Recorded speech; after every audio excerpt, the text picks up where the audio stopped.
welcome to the Ancient Coin Hour, episode 8.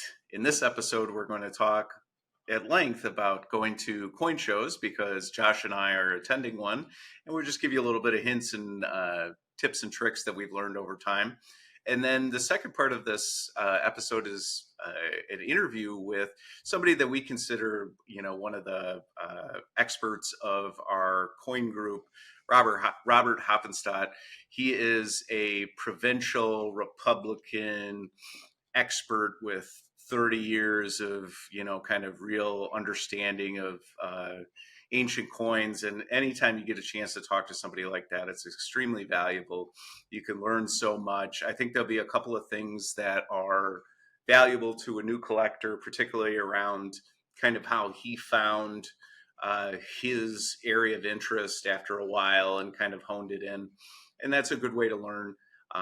So I highly encourage everybody to listen to this and take a spin and enjoy a little bit of time with Robert, our good friend, and maybe you might learn something.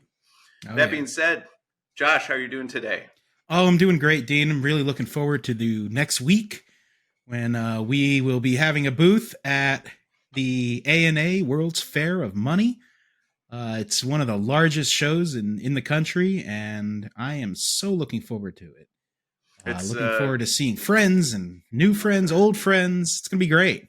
Yeah, it's actually my hometown, or well, not Rosemont specifically. Chicago is my hometown, so it'll be going back home for me. I haven't been in a while. It's actually been a scary. Well, since December, I went up in December, but I haven't been to Chicago in a while, so it'll be exciting for me. And obviously, I'm already mentally making notes of all the hot dog places that I'm going to have to check off. I was just going to ask that. First off, okay, for those of you who are going to the show, so in Schaumburg, or we're going to be in Schaumburg or Rosemont, which is northwest suburb, right? Not far down the street in River Grove is a hot dog place called Gene and Jude's. Trying to think, is that intersection of, is that Grand and River Road? Okay. And so that hot dog place has been around since the 40s. My sister actually, from her wedding, it was such a big deal for our family that there was a stop with the entire bridal party at this hot dog place where we all waited in line and had hot dogs between the wedding and the reception. That's great. So Gene and Jude's is actually won Best Hot Dog from Rachel Ray in the U.S., but generally the best hot dog you can buy. But there's about 10 other places that I could name off. So if you do see me in Chicago, please ask. I'll tell you the best places to eat in that area. There we go. But anyway, I'm going to have to pick your brain about that one. So, Josh, tell me a few things that you're excited about seeing at ANA. Oh, well, so one thing I'm really, really super looking forward to at ANA is the opportunity to build relationships with other collectors and other dealers. A big show like this is a lot of days. It's a lot of walking around. There's a lot of things going on at once. There's activities, there's presentations throughout the weekend. There are many exhibits. There's auctions going on. I know Heritage and Stax Bowers will both be doing their big signature auctions at this show. Aside from that, just the opportunity to join a numismatic society is there. You can join the ANA. Of course, everybody should join the ANA. They do a lot. They do a lot for promoting the hobby. They do a lot for furthering the education of the hobby as well. Also, the ANS will be there, the American Numismatic Society. I highly suggest joining that too.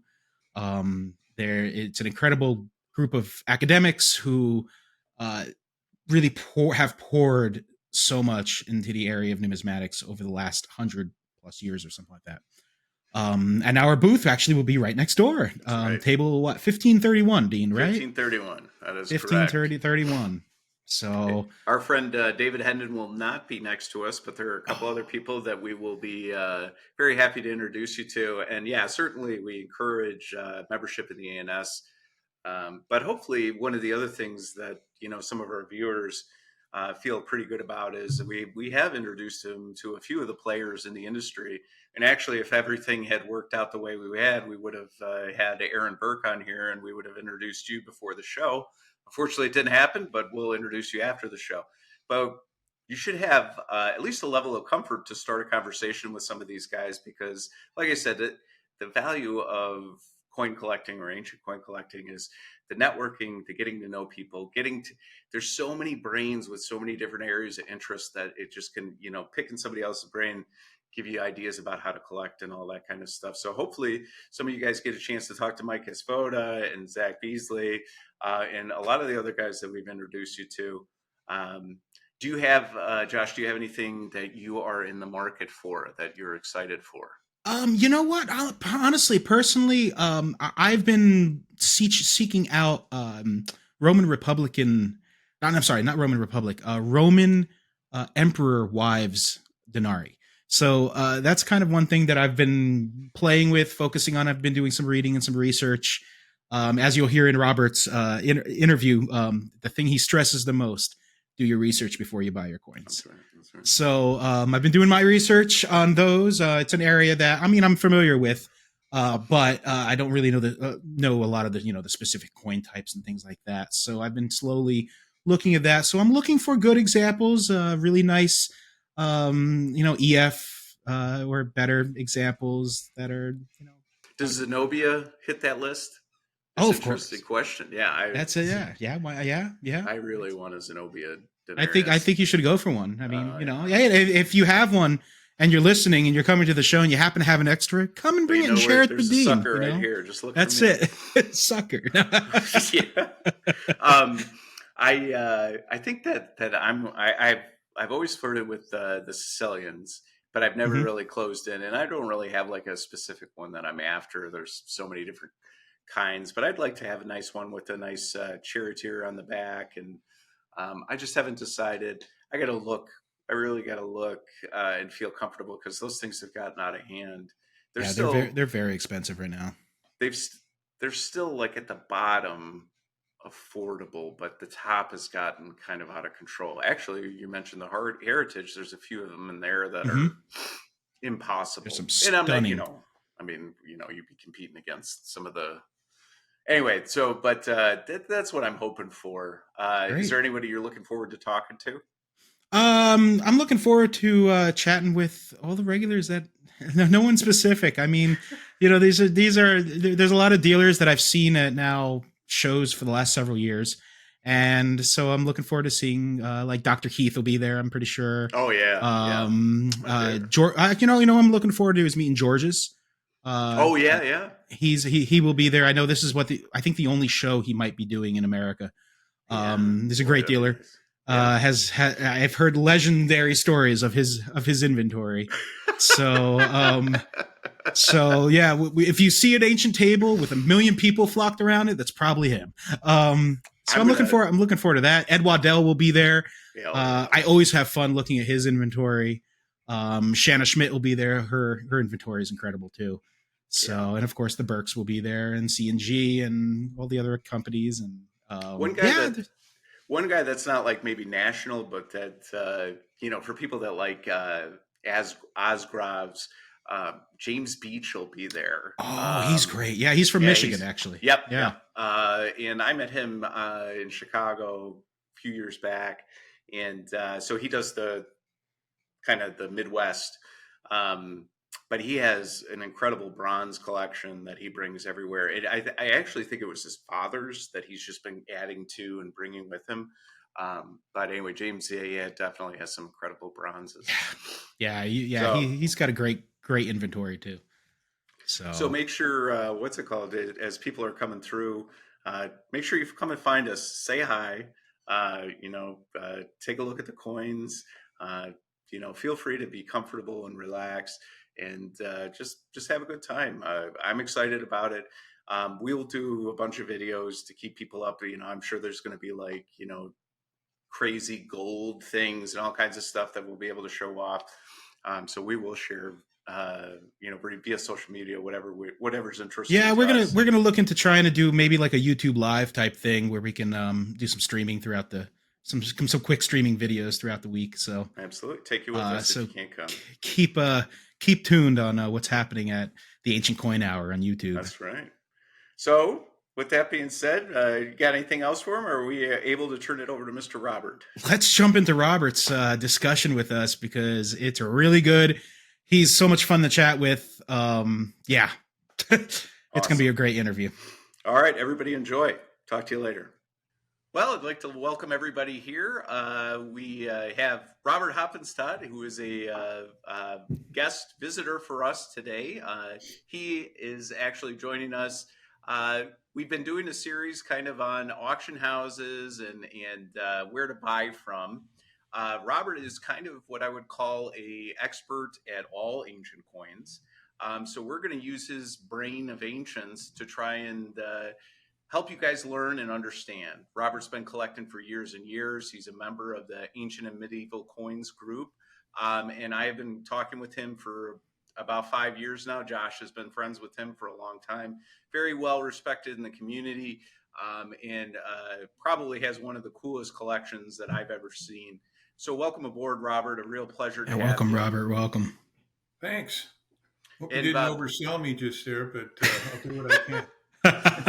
Well, I did forget to. I left out that the famed author, there it is, Robert Hoppensteadt of The Shelter, which is available on Amazon. If you'd like to get a copy, I highly recommend. I've had a copy for a while now and enjoyed the book thoroughly. So that being said, Robert, if you don't mind, give us a little bit of background on how you came about, how you came into this hobby. I was in Florence in 1989. We bought Eurail tickets for 60 days, and we were just jumping trains and going from town to town. And I was walking. We were in this. There's an area in Florence that has a lot of old shops, and I guess it's particularly known for its leather goods. Anyway, I'm walking through there, and there was I had collected a lot of things as a kid, and I hadn't been really collecting anything at that point in time. And I looked in the window, and there was a tray of sestertius, cheap ones. They weren't cheap, but they should have been. So I didn't know anything about them, and I walked in there, and I walked out with I still have it. It was a sestertius of Faustina, a very common one with the spez background, holding an apple or a globe or whatever she's holding, but it had been stripped probably in the 19th century, slightly porous, fairly worn, and I paid more than it was worth even now back then to those people. But I love it. I carried it around for a pocket piece for a long time. And so when I got back here, I was living in Palo Alto at the time, and there were a couple coin shops in the area. Back then, they didn't really have they didn't have any kind of the access that you had now. You had to subscribe to people's catalogs. Few coin stores had them, but the guy on the hill right behind me was Frank Kovacs, very well-known dealer in his day, and still, I think, a very respected expert. And he was feeding a lot of his coins into a coin store in Palo Alto, and I just met this guy. His name was Rudy. I'd sit in there for hours pouring over coins, old boxes of coins that he had. And so I kind of built a hodgepodge collection. That was my first one. I had everything from archaic Greek to Byzantine. And that drives me nuts.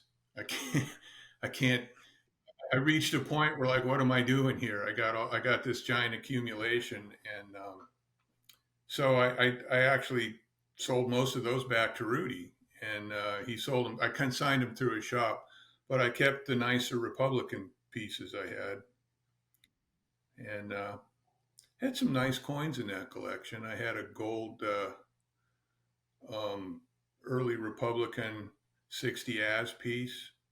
I don't know if you guys are familiar with the old Athena funds that were started. They were limited partnerships that were put together by, now I forget that guy's name in LA, well-known crook. And he got caught, but he Numismatic Fine Arts was his company. And anyway, they put together a partnership that went out to buy ancient coins and keep them in a vault in New York. And just like a regular limited partnership that's public, that's investing in planes or real estate or what have you, they bought coins. And but they weren't particular. They were just trying to spend all the money that was coming in. So at some point, it became not it wasn't delivering like it should. I can't remember if it was a court or who told them that they had to divest everything. So there were some big auctions, and they'd gone out and just bought all. So this 60S, to shorten it a little bit, was one of like 20 or something that came on the market all at once, and I got it really cheap. So I had some neat things, but I didn't have a focus. Anyway, I reconsigned it and then I focused. And by then I had made some connections. There were some good coin shows in the Bay Area back then. There were some dealers. Uh, Michael David, who's at CNG now, had a little company. He was living in Fresno or somewhere, and he was coming around, and Freeman and Sear were there, and Kovacs was there, and Burks and all these other people would come to these shows. And so I started actually handling the coins and looking at them. And I decided I wanted to build a Republican collection. And so I did that. And it was much more, I found it much more enjoyable to be focused. And I have had advice from quite a few people who know what they were talking about back in the day to buy quality. I remember the old owner of CNG, and this felt a little little too much for me back then because I wasn't making a lot of money. But he said, never spend less than $1,000 on a coin, and I'm like, I don't even do that now. But he was passing along that if you're collecting just for pure enjoyment, and I can understand that, go to town. But if you really think you want to try and get your money back, or that's always my goal, is just if I can break even and enjoy the hobby. Because at the kind of coins I collect now, you can't just it's hard to justify not investing that money in something if you can't even have a hope of getting it back. So I've become very picky and focused over the years, and in How the big area I collect now. Okay. Just the area I collect now, there's a lot of coins. There's only one or two of them, so sometimes I got to get a beater, but not often. How many Republicans would you say you had in your collection? 100 and about the same as I have now, about 150. Okay. Anytime we ask you at any given point in life, it'll be about that many coins you have. Probably because like I said, I got a little bit of an OCD problem. So the first round of selling I did in the sales group we have on Facebook there was I ran out of space in my Abathil cases. And I'm like, well, now what am I going to do? So to make some more holes, I sold about 20 coins. And I buy very slowly. And I just bought a coin today, but it's been weird. The last 3 weeks, I found 2 really good deals on V coins. Yeah, great, and interesting. That's another benefit you get from focusing and learning a lot about one area. I was gonna ask you, what role do you think research plays in your approach to collecting? Huge. Yeah. I spent a lot of time just scrolling through auction catalogs and things online. Now, I had 30 linear feet of auction catalogs when we moved. We downsized a few years ago from a house that was too much to it's like 4,500 square feet down to 1,300 square feet, but in an area we didn't want to be. And so I had to get rid of all of those. But I still, when an auction happens that I've been following or something, and I won't read the whole thing, but I will focus on my area and I'll go through and see what everything's made and where it came from and who's selling what. And what do you think initial connection was back in 1989, 1889, geez, 1989, that drew you to the sestertius or just the ancient coins in general? Hmm. I love the idea you could hold them. I think like all of us, I just couldn't believe that this thing that had been passing through all those hands in that time and place. And I've always had an imagination for those things. I've always loved ancient history, and um, so that was pretty. That was And it in a nutshell. you didn't collect Americans previous or anything like that, straight to ancients, or did you No, have I some did when I experience? was a kid. I had a lot of Americans. I sold them all for beer money when I was a teenager. All the good ones. I started collecting before gold was came off the gold standard. So I was Oh. buying in the late '60s. My grandmother would go out with me for my birthday, and you'd get a $5 Indian gold piece for $10, $15 back then. Oh Oh, my. Um, you get a $20 gold piece, a very nice one, for $35, pretty much Wow. now, because they hadn't been out of circulation that long. And then when they took it off the gold standard and went to clad coinage, all that stuff too, everything changed. Gold went nuts. But until I can't remember what year it was, early '70s, I think. Hmm. Um, you could that was the only way you could privately own gold, huh. was in coins. Really Oh wow. interesting. So I did not know that. so I So, thought I was killing it. I bought a $5 19. I remember one 1909 Indian head, $5 piece, common coin in average Hmm. condition. But as a kid, I was like, well, I only paid $20 for this, and I just sold it for 50. And that kind of did it too. It planted that idea in my mind. But so we've talked about your initial collection and its wide-reaching eras, and then we talked about your Roman Republican. But I think what we're interested in, very interested in, is your current collecting area. And the reason we want to bring this up is so that collectors can understand. One, Robert obviously started out like most of us and grabbed everything he could and everything he liked, but then it becomes untenable, right? You cannot manage that amount of coinage. So then, like Robert or like we narrow it down. And so Robert has a very specific but also extremely interesting niche that he collects in. So Robert, if you don't mind, give us a breakdown Hmm. of what your requirements are to be in that group. it has to be provincial bronze, and it has to show either architecture or some architectural element with a ceremony going on within it. Gotcha. Um, and one of the reasons I stuck with provincial is because I like nice coins. And if you try and collect what I collect in the Imperial series, there's about 4 or 5 things you can get, and after that, you're shelling out 4 figures pretty much every time or more. Is Um, it you is know, is that the appeal of provincials, Bob or Robert? Sorry, but I didn't mean to call you Bob. Is that the appeal of provincials from your experience? Is that they're a less expensive version of? that's it. That's part of it. But also for me, it's much more personal. The coins are more personal. They were minted in a city for that city. They were a reflection of the people of that city's pride and the thing that they wanted either to show uh, people who came to that city, or maybe took the coins out of it because they did circulate in areas. The bronze coinage back then was fiat, so it didn't. You could pretty much spend it around. And and so they put things in there that were important to them.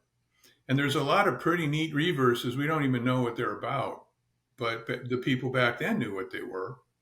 And a lot of these also show local buildings that either they're the only evidence we have that they ever existed, or it gives the archaeologists an ability to reconstruct them. So you can see these buildings, and in my imagination, I have some. I can see these big buildings in there. No electric light, a small city out on a wide desert with the stars and firelight and moonlight and just the sounds of the ancient cities. It brings it all to life for me. And and that's kind of what that original sestertius did in terms of just firing up my thoughts about where it had been. But these are even more personal and specific. The other thing is they're hard to find. Some of these, because they were only minted in the cities, because they were used locally, and because they were actually used in trade a lot. You don't find a lot. It's hard to find one in a nice grade. Some of the most one of the ironies that I've noticed is that some of the most beautiful and interesting types seem to have only been cut from a couple of dies. So they were either made for a special occasion, or because the die is so complex and the scene on the reverse is so hard, the city could only afford to have one die cut for it, or two. And so it's kind of that imperial too. If you think about the Colosseum coins, they should be all over the place. The Romans would have loved to strike those and hand them around, but for some reason there aren't very many of them. So either they got kept as souvenirs, or they were handed out at special occasions. We don't know why. Some are easy to know, like the Eidmars that aren't really that rare, but nobody. It's not surprising that they got recalled and overstruck, but that doesn't mean someday they won't find a chest full of them. But and with the provincial coin, so you get this local flavor. There's a lot of different artistic styles that you can track. Some cities never did get a good engraver. Sometimes you can see they hired somebody to come in and do, and you can see 3 or 4 different cities had the emperors and image for the obverse done, and they share dies within cities, even, especially common in the Thracian cities. Huh.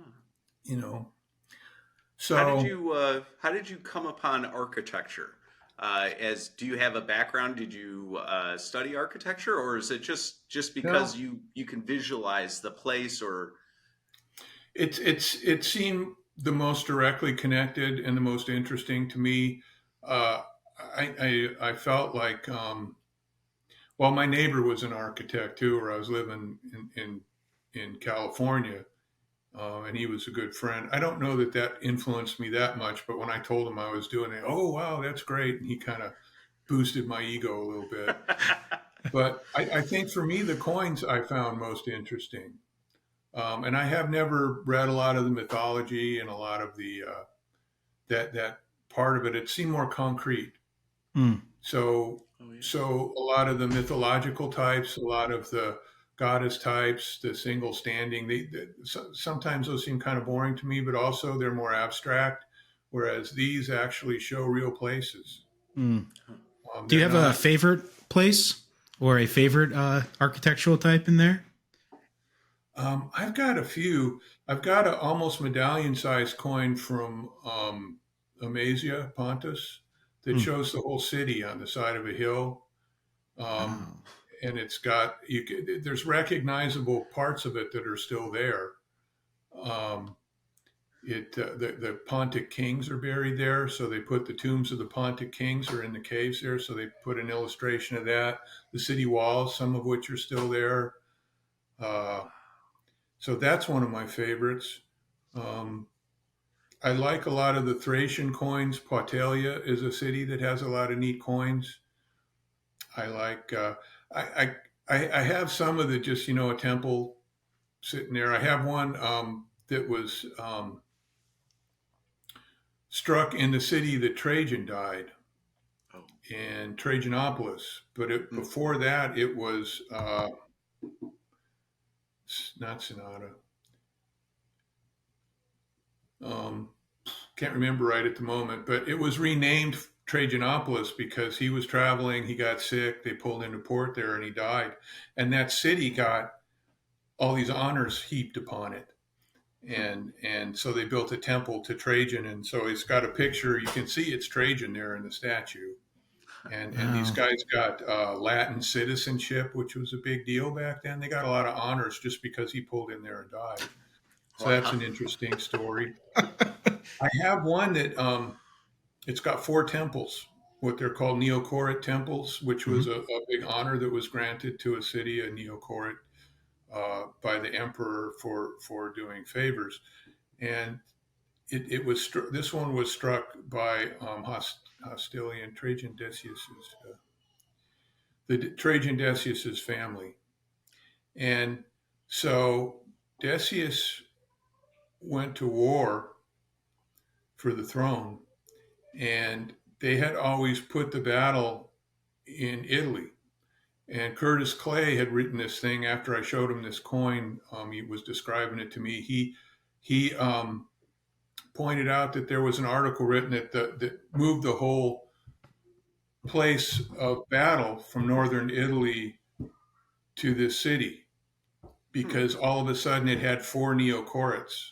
Ah. It went from none to 4, and the Hmm. city in there that was the had that honor was didn't have anything anymore.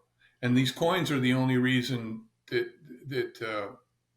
that theory is in place. But I don't even know if it's a theory anymore. I think they believe it. And the the name of the town translates poorly from Latin into this place where they expected it to be in Italy. I should have taken some notes because I don't have all the specific details. The person Trajan Decius beat, they feel like that city supported him, and this town supported Decius and his family, and so they got all these honors. So Huh. you can kind of follow the fortunes of a city too as it goes. There's a lot of interesting buildings called nymphaeums, which are the water centers of the towns. So the most important building probably in the whole town, and a lot of towns have these on them. So I love coins with nymphaeums on them, and I love coins that show acropolises. Oh, Hmm. I don't have the Athenian one yet. I'm still chasing it, but probably beyond me these days. yeah. So it's not a requisite that the structure still stands to fit in your collection. It just has to be a Yeah, structure that no, I'd only existed. have 3 or 4 coins at that point, probably. Hmm. There's more than that. There's more than that, but there's not a lot. There's not a lot. And after years of studying, you just kind of that's where you landed at. That's where you felt good. And I just from hearing you tell the story, I'm 100% behind you. I got excited about it just from hearing you tell it. Hmm. So that's Yeah, how you kind of landed at it. I did, and then what sealed it was I was thinking of getting into. I sold my Roman coin collection, the Republican collection. We lived in California. We wound up moving out here to D.C. and I wasn't collecting for a couple of years, and I wanted to get back into it. And I had a I had a little stack of $20 gold pieces, 6 of them. Hmm. I went to that Vienna coin show with them, and Hmm. and and I sold them to the guy that was sitting right next to Ed Waddell. And I had bought them when gold was at like 400, and it was around 1,000 then. I probably should have kept them, but so I had this big wad of cash in my hand, and I looked over at Ed, and I had no, I knew him from selling my other collection, and I was going to sit and talk to him anyway. And I sat down there, and he had a couple of these pieces that he gets, and one of them was a pretty exceptional coin from Argos. There's only 2 of them, and he had the nice one from the BCD collection that he just picked up, and so started talking to him, and I walked out of there with no money in my first few coins. I think that's what happens when most people walk by Ed Waddell's desk. Is just pretty Yeah, much you just leave your money and take one coin and That's right. you can't beat his quality. I've never. He's. You're not going to get any. It may not feel like a bargain at the moment, but I've never lost money. A lot of my Republican coins I bought for him, and they're the ones that when they flip, they fetched, sometimes double what I paid for them. oh yeah, and he has fantastic provenances and all the paperwork to He go does, with. and he's just a nice guy. He's a Oh nice, yeah, honest guy, and He really is. whether you're going to plunk a bunch of money down there or just sit and talk to him for a while, you can learn a lot from him. that's And right. I did that for a lot of years. I went when I'd go to a when I'd go to. There's a few guys. Tom Cederland, he passed away. He was on the Hmm. West Coast, he was always a real nice guy that would share his knowledge. Frank Kovacs, Victor England from CNG, surprisingly very, not surprisingly, but he was very, he didn't care. I remember once I was at a bourse with him in San Francisco, and me and him and a couple other people were talking about something, and this guy came barging in, and he said, "You got any gold staters for me? You got any gold staters?" And kind of manic. I don't know what else he was doing, but um, he just kind of brushed him off and went back to our conversation. This guy spent a lot of money with them though, and he didn't. He wasn't all focused on that. Mm. And Yeah, I I find that believe with the it. best dealers, they may not collect it. I know Ed collects other things. He doesn't collect these coins. It's hard to do if you're gonna have to. Well, you know that. You get something you really love, and then somebody makes you an offer. And okay, I'll do it, but I don't want to. Yeah, that's right.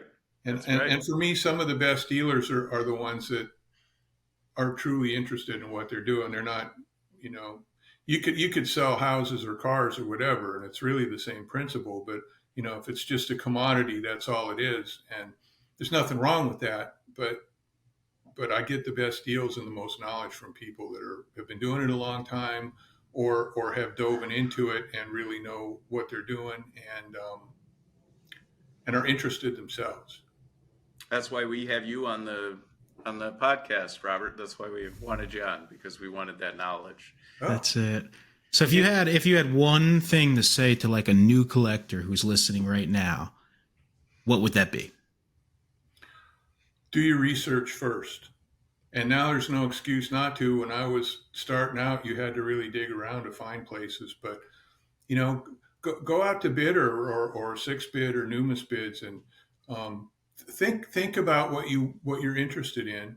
You know, it's like if you're a writer, don't write a book just to say you're a writer, or don't be a coin collector just to say you're doing that. Be interested in it, be excited about it, and then do the research before you go jumping in, and ask questions. And there's so many. You can go look at all the old catalogs out there now. They're online. You can see the price realized. You can find an area that interests you, and you can get a lot of knowledge before you even. And that for me, it also helped me decide what I wanted to do. When I first got into coins, I had no idea of what was available. And if you can go someplace and hold them in your hand, it used to be a prerequisite. You couldn't not, but nowadays you could build a whole collection offline and never see the coins but you got to get a feel for quality, and so I would pair that with if you got to do it within your budget, but maybe focus your collecting on the budget that you have, but get quality coins. Don't buy a bunch of stuff that you can buy 10 times over every day for about the same price. And I mean, I shouldn't say don't, but if you have expectations of putting something special together, then you got to look for special coins. You Hmm. got to have a focus, and you got to you know. So if you're going to build a collection of successor emperors, look for interesting reverses. that's right. Look for coins that tell a story. Look for a coin that somebody else is going to want, not what the dealer's trying to get rid of. That's right. That's Hmm. right. And the what's it called? The in your speciality, it's not necessarily the dollar in the end that's really driving. It's the passion, but also some of these coins, there's only one known. A lot. I mean, I see more often than not when you advertise or show off your collection, it's usually there's one of two known or something like that, and it's so rare. But it's also a piece of art that shows us something that used to exist that we don't have any reference of beyond that, really. And that's what's so amazing about it. So you Yeah, can buy a provincial bronze pretty affordably, very affordably, I should say. And you can 20 hold in points. your hand something that used to exist in Thrace or wherever. And it's just it's really cool. Yeah. Yeah, I enjoy it a lot. And that might be enough for a lot of people if that's all they want. I shouldn't even say if that's all they want. If that's what they want, that's cool too. But for me, I've needed to have a focus, Oh, yeah. um, and, and it's worked out. I gotta say, lately there's more and more people coming in, and those coins I've got where there's only a few known, they're getting stupid expensive now when you try and win them at an auction. Luckily, I know a lot of people that are acquaintances or friends, and I get messages and things. And so if somebody's got a duplicate or somebody's moving out of a certain type, or he bought a few coins and one of them doesn't fit his collection, um, they'll send me a message and I'll get a chance to get it. That's right. And sometimes that's the only way I get stuff anymore, because I also have a I've gotten into some bidding wars where I didn't do the smart thing. I didn't stop when I should have. But so I have the coin, and maybe now it wound up to be okay, but I can't do that anymore. Well, I could, but I don't. Set. That's another thing. Set yourself a limit. Know what your coins are worth roughly. Mm-hmm. And if you got two guys, there was a coin they posted today. I don't know if you saw that. Some Trajan denarius, Mm-hmm. common denarius in a high grade. Somebody paid 3,500 for it, nominal, and all they were talking about was there just must have been two guys with deep pockets that weren't going to let go. Two dogs and Right. a bone. And this coin was worth maybe $500, I guess, probably Hmm. in a normal market. You could probably go on B coins and buy one if they had one, but. So don't What get caught up in that. This is a good lead in for what are your thoughts about the market as it currently stands, and any thoughts about the future? A few things. I think what I've seen is coins that you used to be able to buy fairly cheaply. I'll give an example of the elephant denarius of Julius Caesar. You'd get a Mm-hmm. really nice one 15 years ago for $300, and now you're going to spend thousands. And I think there's a lot of people, crossover collectors, maybe people from other countries, other nationalities, um, that are getting interested in ancient coins, but their interest is somewhat focused on, the big name pieces and the famous pieces. And there's a lot of really interesting rarities or people that haven't been that heard of. So so you're and I'm not sure if it's topped out or not yet, but you're going to be paying more and more for nice portraits of Julius Caesar. Uh, the Athenian owls would probably go nuts if that 40,000 piece hoard hadn't popped out on the market and messed Right. everybody up. But That's right. so I think well known coins and really high grade are they're going to become problematic. It's going to get closer to what the U.S. market is, or some of those. Maybe not quite that crazy, but um, and I'm kind of vocal about. I don't care about slabs. A lot of people say I want to hold my coins, but I don't like the way that the grading on those works, Mm. because they're homogenizing everything.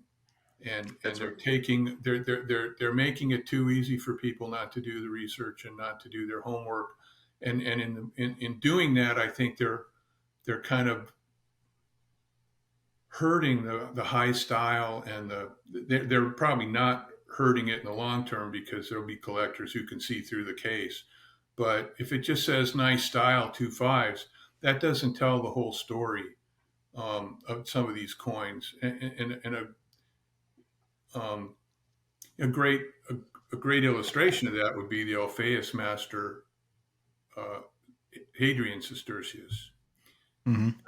It's the most expensive bronze coin. It's a common type, but it was engraved by somebody who was an absolute genius, and that coin sold for $3 million. Mm. And a regular coin of that type in that grade, it was in a high grade, would maybe go for 10,000. Mm, But if you pop that thing into a slab and put it in front of some people that didn't know what it was, it just takes away it takes away some of the magic. magic and the joy. Yeah, exactly. These are antiquities. They're not commodities. They're not baseball cards. A Right. fingerprint's not going to hurt them. Yeah. They're not comic books. You want to protect all that stuff, and there's a real reason for keeping the value on those. But they've been in the ground. They're to me, they're more like pottery or ancient jewelry or Mm. ushabtis or something like that. They're Well, more it's in it's that not class. really it's not really fair to a grading company to get 1,000 different denominations from 1,000 different cities with 1,000 different reverses and obverses and try to come up with a grading scale that's consistent across. I mean, that would be, it's just, it's trying to pack 10 pounds of poop in a What's the 20 Yeah, standard? yeah. That's, That's a problem. You know, what's a 4 and a 5? What's the difference? They can't. Well, some of them could probably tell you, but it's not going to hold up if you look at a bunch of them. yeah, I don't think. And yeah, those are really good guys doing you know, Oh, yeah. they're the best, but I don't think I can't blame them for what they're doing, but I don't think they're doing a real service to the hobby. Except that they are bringing in crossover collectors, you know, people that, and there's a lot of people that start out looking on eBay, which is dangerous, you know. But Mm. if you have it in a slab, maybe you're a little better off. So, there's a lot of things that can happen in the future. I think there's a large influx of collectors. And then there's other coins that you can get more cheaply now than you could in the 90s. You can get a nice, extremely fine Caracalla denarius with a common reverse for 80, $90. They were 150 in the 90s, really. you know. So a lot, So, and there's a lot of coins that haven't moved or changed at all. They just, Hmm. and it goes back to that thing. On any given day, can you find 15 or 20 of them out in the market and buy them right. whenever you want and sell them whenever you want? That just becomes about price. That's right.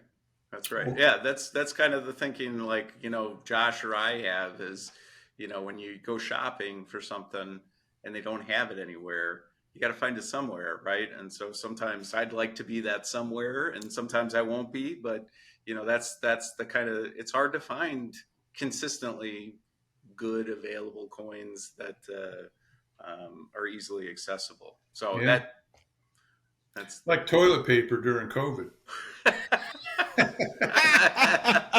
Yeah. Uh, So have you ever owned the Colosseum or the Port of Ostia coins in your collections? I have not. You have not. And No, has that I've taken taken a all? shot at them a couple times, even I even figured. even a beater one, but they're not imperial, so I didn't. I just thought I would, and I thought, well, if I got it, I got it. But mm. um, no, I have coins that are to me 10 times cooler and far more rare, but maybe not the Colosseum. That's I such a. But I have harbor coins. Hmm. Um, I have the Pharos coins that they show the Alexandria lighthouse, oh wow. and they're on there and circulating while the lighthouse was standing out there bringing ships in. So to me, that's a Oh yeah. That's a historic. really cool coin. That is, They yeah. were hard to get until the Datari collection was just dispersed. They're still very hard to get, I think, but I posted a couple of those in the ancient and medieval, I think. Oh, I need to Another pay thing I'll closer do is attention.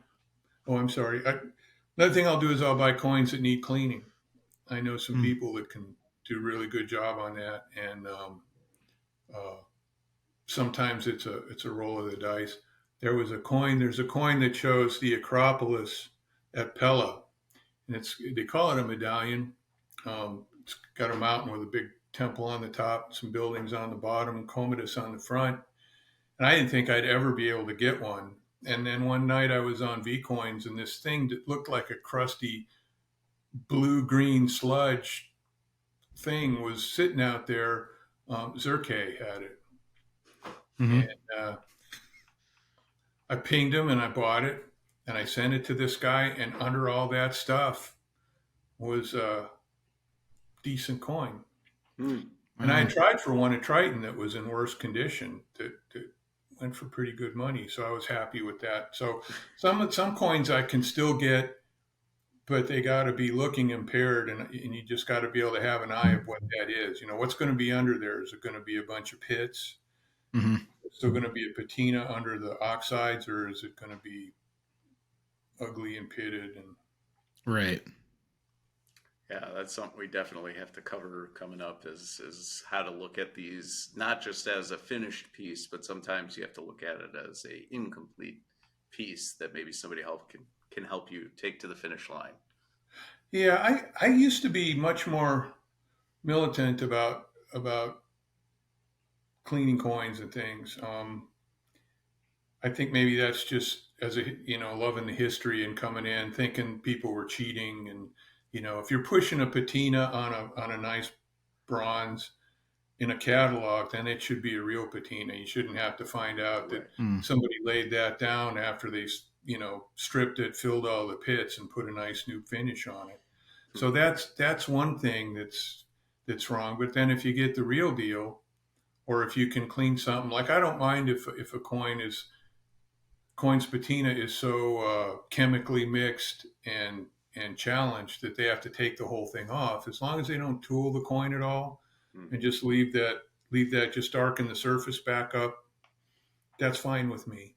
Um, Well, let me ask you this: since you are a bronze expert, and obviously that's a hot button subject for bronze collectors. Is that it's a risky scenario going into bronze because there are, for a long period of time, just a lot of tooling going on professionally and unprofessionally, and sometimes bronzes can be deceivingly nice, and it looks like something, it's a good condition coin, but it's actually been altered to make it look better. What so tooling's been around since whenever, and up until recently, it was a fairly accepted practice in the hobby, but now we think less of it. Tell me a little bit about that, Robert, since you're. yeah, it's kind of like putting hinges on stamps. When I was a kid, we put hinges on our stamps and stuck them in a catalog, and it ruined the value of most of them. That's right. Um, I, I, for me, tooling is changing the engraving. Mm. And smoothing, if it's just smoothing of a patina, most patinas, when they come out of the ground, they're not all shiny and smooth like that. Somebody's done something to them, and that's fine to me. Uh, I have talked to some dealers. Most dealers knew about the highlighting coming out of the Middle East. Most of those coins come out of there with that red or tannish highlighting on them. That doesn't bother me that much.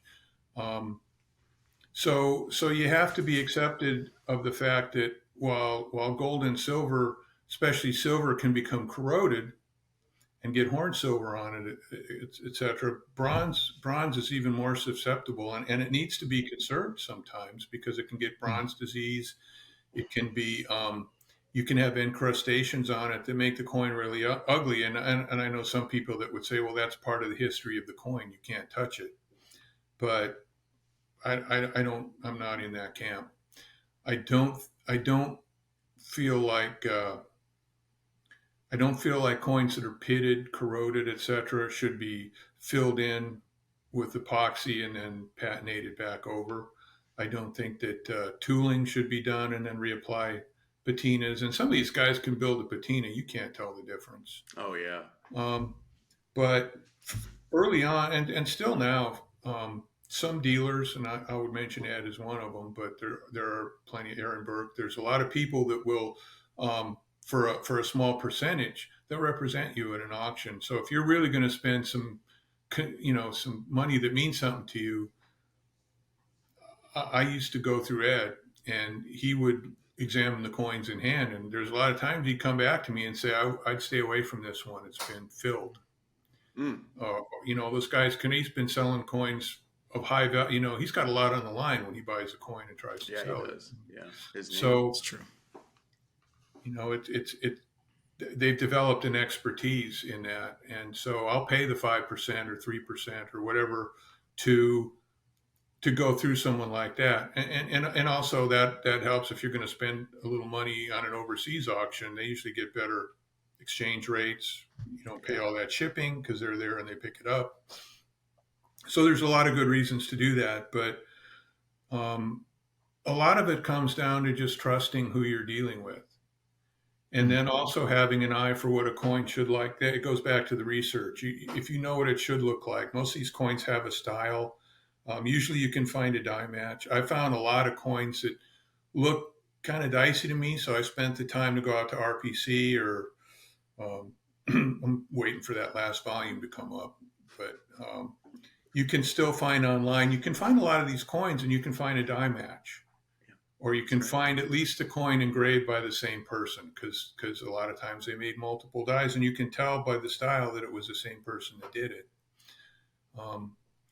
So do the research. Don't just take for granted if it's on. There's some people on Vcoins that have put some really shady looking stuff out there, and they've been kicked off. I won't name them by name here, but you know, they used to show up at Roma. Nah. You Hmm. Not the really egregious ones, but ones that I had seen them before they were cleaned or touched, and the big ding on the nose was gone, or the gash Oh in the yeah. head, or the A lot pit of in the times. field. Mhm. And some of those coins sold for a lot of money. So it I is a gotta. problem. You have to be careful. You have to do your research. Um, and lately, it seems with in the old days, eBay wasn't there. eBay's kind of a spigot for fakes, and it's made it so that if you live in a country whose daily weekly rate wage is a couple $100, and you can crank. I hear people say all the time, "Oh, they wouldn't fake something that cheap or common."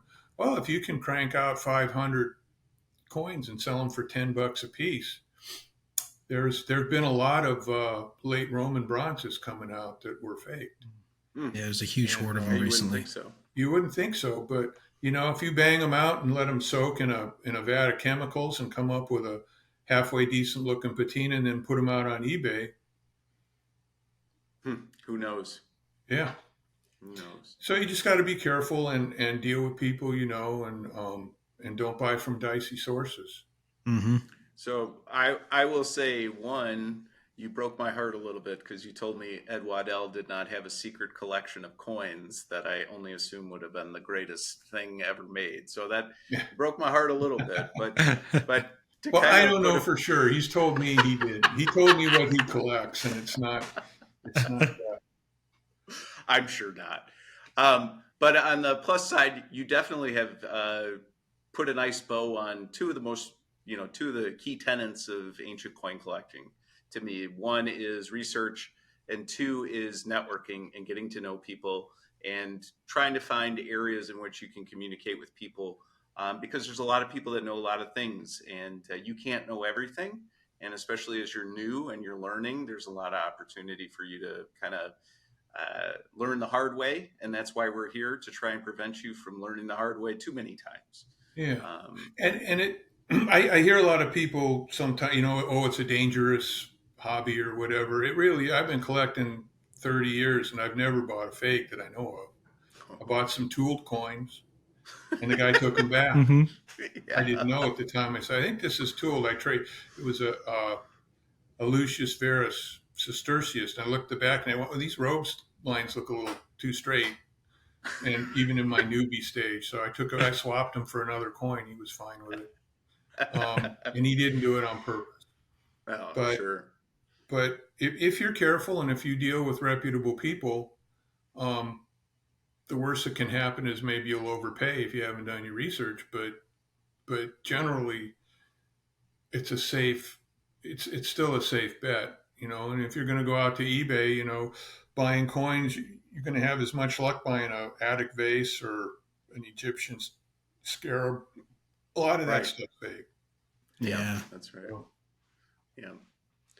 Well, first of all, Robert, thank you so much for joining us today, taking time out of your busy day and talking to us about this coins. It's been an absolute pleasure having you on. I got to ask you before we sign off, what is your favorite architectural coin? oh, you put me on a spot. Maybe I it was did. maybe the Amasia with the whole city view. Oh, I have a large Gordian medallion that shows the Artemisian from Ephesus in great detail. Probably one of the best visible representations of that third. I think it was the third version of it by the time the Romans had it. And then I got this. I bought. Couldn't believe I got this medallion from Aaron Burke. Had it in a sale of a lot of architectural coins he had last year. And there was another collector. He had one, and he almost bought it. And he's a rich dude, so he could have if he wanted to, but he didn't. And I got it. I just couldn't type fast enough. And it weighs about 50 grams, and Oh it's wow. Oh, wow. 43 across. And it's an aerial view looking into an open courtyard with Caracalla marching to the east to lose his war. But there's soldiers on one side of this in this area and columns, and then there's citizens on the other side, and Caracalla's on a podium in the front talking to them. There's just 3 or 4 of these known. Wow. This thing was just totally encrusted and grody looking, but I could see some detail under there. So I snagged it and I sent it to the coin cleaner, and he charged me more than I paid for the coin actually to clean it. He had it for a month, but it really, Oh really? Wow. I mean, as nice as it could be. Yeah. Yeah. Well, thank you for sharing that. I got to tell you, I've never thought about ancient coins the way that you do, and it's been enlightening for me. The way that you speak very specifically about the details on the reverses of coins and the scenes, it really kind of brings it alive to me. I really appreciate that. I just never, usually kind of pick something that you see on the reverse, and you really get into the detail and how much it means to the city, and that really represents a lot more than maybe I had initially connected to. So I appreciate you sharing that.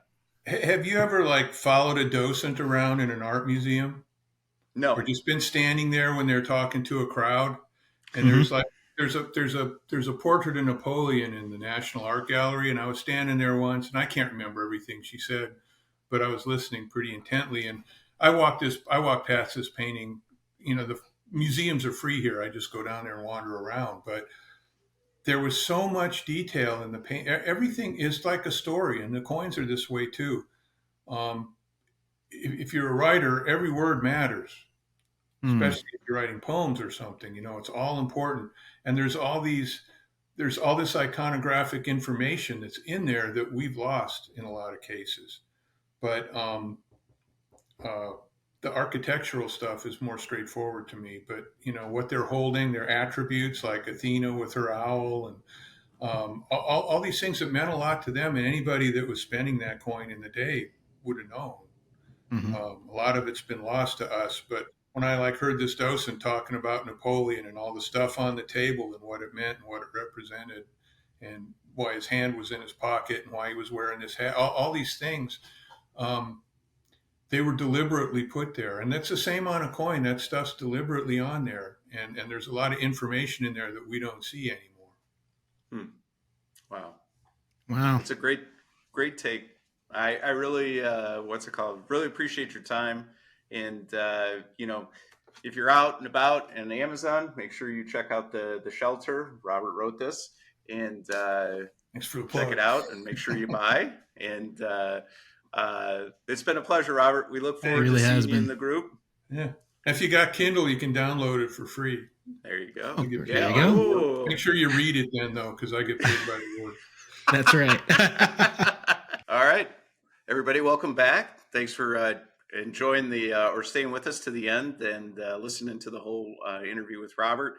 I really hope you guys enjoyed that. And we are very fortunate to have a number of friends that we would consider probably expert or even world class in terms of knowledge that we get to share pretty frequently with them.